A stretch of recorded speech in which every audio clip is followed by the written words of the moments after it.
Welcome back to the channel, guys. Today's video is going to be a vlog because I've got lots of stuff to talk about. We've got stuff to do with the e-bikes and what's happening with the road registered build that I've been doing. The studio stuff as well, and also Twizy. Check these lights out. It's noticeably warmer today. The battery's on 11 degrees. And once it gets a little bit warmer, the performance of this thing just increases. So all throughout the terrible weather that we've been having in the UK, I've actually still been driving this car like pretty much all the time. There's only one day where I didn't take it out, where it was so flooded out that I just thought, nah, it just needs to take the Range Rover.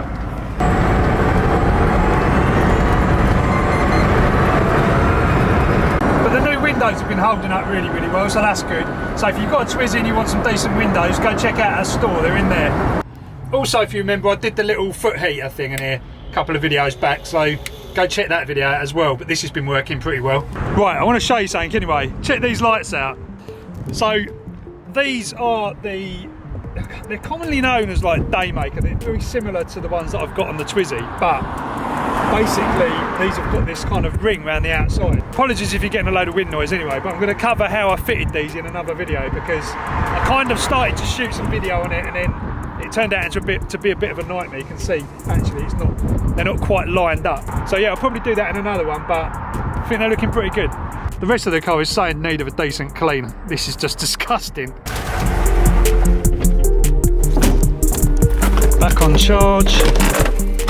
Right, back in here, guys. So quick e-bike update. I'm going to update you on the road registered bike that I've been doing. So currently the DVLA are still dragging their heels with the V5 document. So basically I was up to the point of, I sent off all the information, you know, to get the bike registered. So what I've been waiting for from them is the actual registration number, because without that I can't get it insured, I can't do anything, can't ride it, can't get the plates made up. But once that's done, then we'll get it sorted. But there's a few members of staff in this kits and rebuilds team, and they've kind of been looking over it, but I think they've had to put it over to another department because they're not really sure about the bike and everything else. They told me not to worry about it because it's gone through the MSVA, so it's going to get registered. It's just a matter of when. I mean, they said 10 days.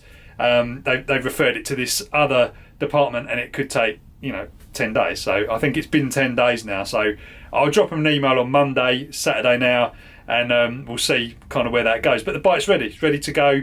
Insurance-wise, I've had the quote in for, it works out for me, it's worked out about 290 quid, something like that. And that's with Adrian Flux Insurance. Now, I'm going to be doing a collaboration with them on the video that I do, where actually the first ever time I take this bike out as a road legal bike. So that's going to be pretty good, and hopefully that'll drum up some interest for them, you know, and they'll be able to handle insurance for these bikes pretty effortlessly. So the idea is I'm trying to pave the way so it makes it a little bit easier, and they also give me free insurance, so that's pretty good. Anyway, off to pick up the takeaway. It's dark outside. I can show you these Twizy lights. Right, you ready for this? Look at that. The beam pattern, I've got it, I think I've got it about right, but it's still not completely perfect. I'm not sure it's gonna, you can see the cutaway, kind of, you know, one's a little bit lower than the other one. I've tried to line it up with the halogen lights, but so I'm gonna stick a heated bum pad on, and also the foot warmer. This fan's making a bit of a funny noise. It's right after the first couple of seconds, but there's some vibration going. I don't know what it is, I think it's when it's cold. There you go, guys, these lights are pretty epic. Got main beam as well, but the main beam's a lot better than it was on the H4s, but it's still not perfect.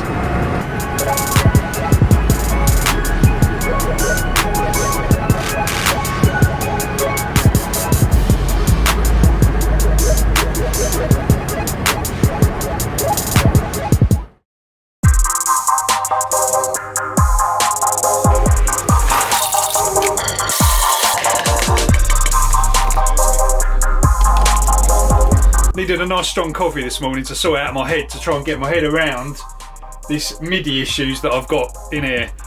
So if you watched the last video about, it didn't get very many views actually. I don't know, it's probably one of those slow grow videos, but it probably didn't appeal to my main audience, which is probably the e-bike side of stuff anyway.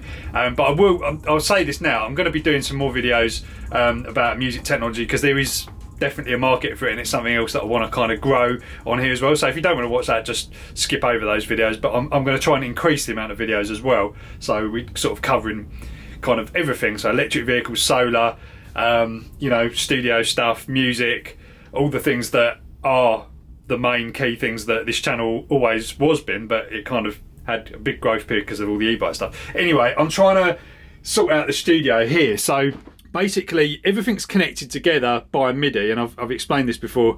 So, you know, MIDI is like the way that you connect instruments together, like keyboards. So this keyboard is kind of the master, so I kind of do everything on this one. You know, there's 4 parts on here, and then I can control a synth which has got like kind of synthy, you know, those sort of sounds, trance sounds, and the kind of heavy basses. I do that on. The electro, that is like a sampler.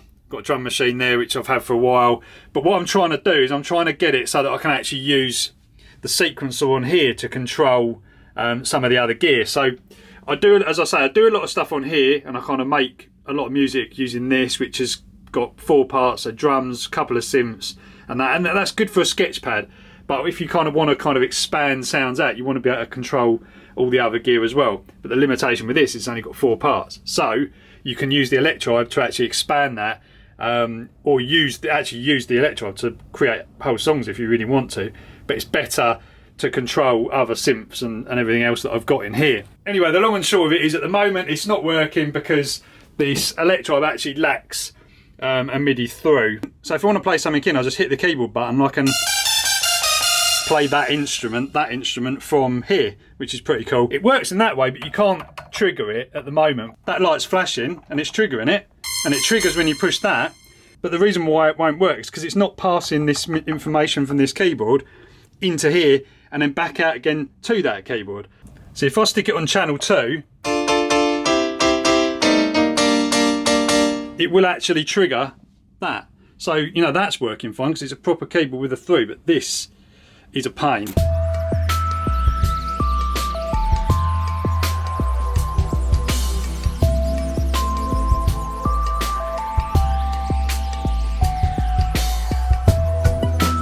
Anyway, it's a thing. I'll get it sorted out this week, hopefully, and then I can carry on jamming with some extra sounds. But I've been messing around with this pad sound. This pad sound's pretty nice. You can actually edit the sounds on this keyboard. Despite this keyboard being pretty cheap, you've got a lot of configuration options for sounds. So you can actually, I mean, you can even do cut-offs and filters. You know, you can get a bit of envelope on there as well. So, I mean, you can really mess around with the sounds on this thing.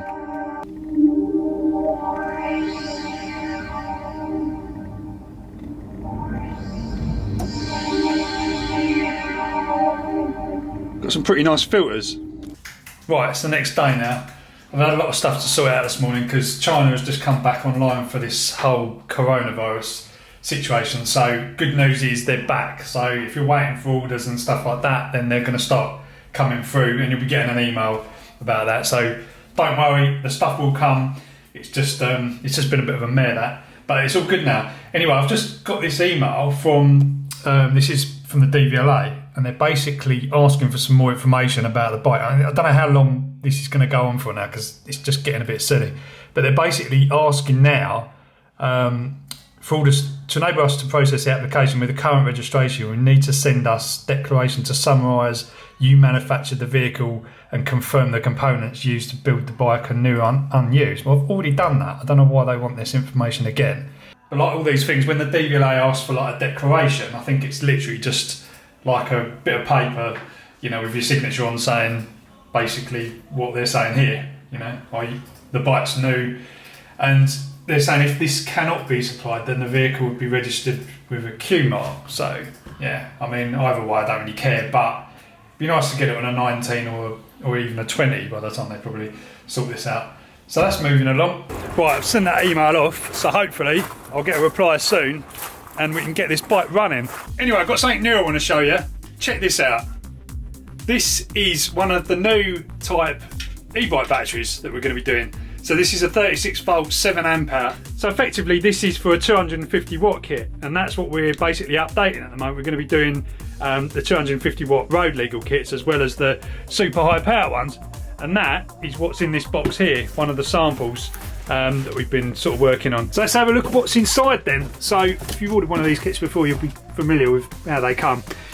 So I've just unwrapped this, but this is the mount. So this is the mount. Obviously that's where this lovely new cylindrical battery would fit on your bottle mounts. So that's that. What's interesting about this is the controller is actually built in.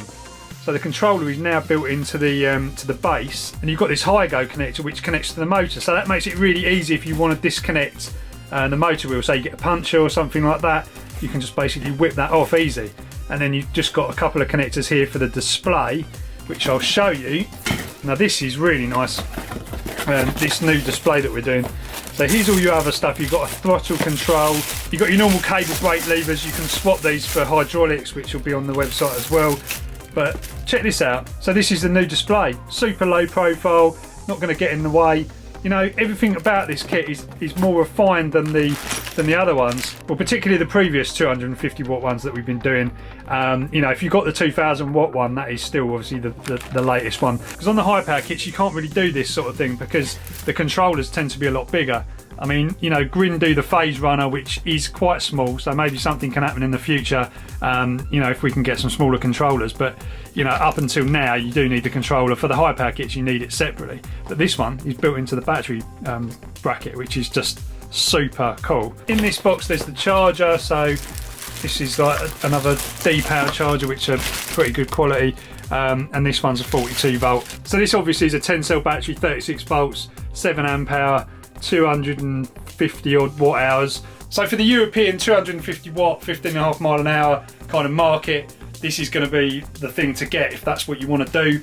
You shouldn't really use the throttle, but you should only use pedal assist, which is all included in there. So like all our kits, everything's included in the box. All you need is your bike, and then you can just stick one of these on there and get going on an e-bike. So there you go, there's the battery on its mount. You've got the kind of little power indicator on the top to show you, what your battery level is. And you've also got the key lock there. So this is super neat, guys. Let the display, basically turn this display on here. I've already turned it on. And you can see it lights up with that kind of nice blue backlit display. All your options like your pedal assist levels are done by the buttons. I'll go into more detail about all of this in another video. I'll probably actually install it on a bike to show you how it kind of all goes together and everything else. But I thought I'd give you loyal subscribers the heads up on this, because not everybody watches every single video, and obviously this video isn't titled about this. So that's what happens when you watch the vlogs. You get rewarded with little sneak previews of stuff that's coming. I'll try and show you the motor as well without getting this out of the bag. But you can see how different in size it is. If you've got the 2000 watt one, you can see how small this is. So this is like super low profile, and no one's really going to even notice that this is an e-bike. You saw how neat my Trek build was, and that actually had like an external controller. So just imagine how good it's going to be on, a really kind of clean frame. Looking forward to that. So that's that one, and we've also got a 750 watt kit as well. So this one for like the American markets, 750 watt, 30 mile an hour. Got a charger in there. This has got a different sort of battery. Obviously it needs a bigger battery, but the controller again is actually in here as well. So everything's kind of nicely integrated in there. You've got a HiGo connector for the motor as well, so super simple. So another really clean setup that you're gonna be able to do. Motors, you can see it's a bit more substantial on that. Obviously all these kits are going to be available in all sizes, different rim types. You can customize it if you want to have like the 9-speed. You might actually be able to fit more on here. I don't know though, because the width looks quite wide. It looks the same sort of width as the other kit, so 9-speed is probably going to be the limit on that. But yeah, again, all the normal stuff in there. This one uses the sort of more conventional display, the one we sort of know and love, which is the one that looks a bit like a phone display. Really sort of smart looking thing there. So that's on there, and then all the other bits and pieces in there. There's hydraulic sensors in that box as well for hydraulic brakes. So I'll probably get this on a bike as well. Why not? Got a bit of news. Got an email from the Kits and Rebuilds team. Your application has been processed and you should receive your registration certificate shortly. So that's really good news. Also good news, I've sorted out this MIDI problem in here. And I've done it using these MIDI boxes. And we've got a MIDI through box here, which takes the in that comes from the drum machine, comes in there, gets split into two. One goes off to the MIDI merger, the other one goes off to the electribe, and then there's basically another one that links the two together. And I'll show you on my phone how I've kind of done it, which looks like a right mess. So let's try and explain how this works. So that's the controller keyboard right at the top. There's actually a JDXI and the drum machine after this keyboard, and then you go to a through box. Now, the out of the through box, or one of the MIDI throughs, goes into the electribe, and then we have another through going into a merger, and then we also have the out of the electribe going into the merger as well, and then we have the out going off to the System 1 keyboard, which is the green one, and then another out off to the Blofeld synthesizer. So basically what this allows you to do is trigger whatever keyboard you're actually using directly from the controller without having to go through the electribe. So all the electribe does really is just records the MIDI data that it's receiving. So in effect, this little loop here really just allows the electribe to just record incoming MIDI data, the same data that's coming from that keyboard. Makes clear, probably as clear as mud, but this is how it's done and it works. Because now you can go to the controller keyboard, select channel 5 and trigger the System 1. And also record it as well. See that flashing because it's receiving the signal. So, sorted, problem solved. So this is a pretty powerful solution actually, because it allows you to control keyboards directly from multiple places without having to rely on a sequencer or something, or a computer that would actually, you know, send the messages through. You know, you can actually just do this with MIDI routing, which is brilliant. Because obviously we haven't got a computer or a DAW in this studio, it's just completely hardware, which is what I love about this. It's so good to be able to just, you know, use all this equipment without having the constraints of just sitting there focusing and looking at a, you know, looking at a screen all the time. And that's one of the reasons why I got rid of the MPC Live as well. Some of you noticed that the MPC Live isn't here anymore. I just felt like it was just too much like just a computer, and you just end up just looking at that all the time rather than properly learning each bit of gear, so you know its weaknesses, you know its strong points, and you know what you can do on the fly. You can kind of create weird and wonderful things without, you know, just doing it on this screen all the time, which is what I wanted to get away from. Anyway, that's going to be it for this one. Hope you enjoyed this vlog. Don't forget to follow me on Instagram, Twitter, all the usual stuff. And yeah, catch you in the next video.